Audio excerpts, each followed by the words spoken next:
સમાચાર પર સંજેલી તાલુકામાં સંજેલી નગરમાં આવેલ ખાતરની દુકાનોમાં મન ફાવે તે કાળાબજારી ભાવે આપતા ખાતરના વિક્રેતાઓ. પ્રાપ્ત માહિતી અનુસાર સંજેલી તાલુકામાં આવેલ સંજેલી નગરમાં હાલમાં ખાતરના વિક્રેતાઓ કાળાબજારી ભાવથી મન ફાવે તેમ વેચાણ કરી રહ્યા છે. દરેક દુકાનોમાં ખેડૂતો પાસેથી 350 રૂપિયાના ભાવે છેતરપિંડી કરી ખાતર વેચી રહ્યા છે. ભાવપત્રક દુકાનો બહાર જોવા મળતા નથી, સ્ટોક પત્રક નથી, બિલ અપાતા નથી, તો આ ગરીબ ખેડૂતો લૂંટાઈ રહ્યા છે.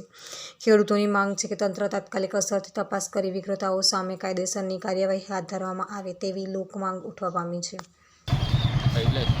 આ ખાતર ક્યાંથી લાયા? શું ભાવ લાયા? 350. પોસાય તમને 350?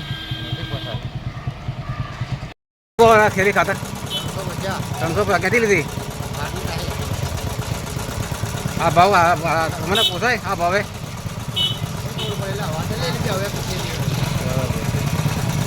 વિસ્તારના પડેપણના સમાચાર જોવા માટે અમારી channel the Times of Mahisagar ન્યૂઝને લાઇક, શેર અને સબસ્ક્રાઇબ કરો.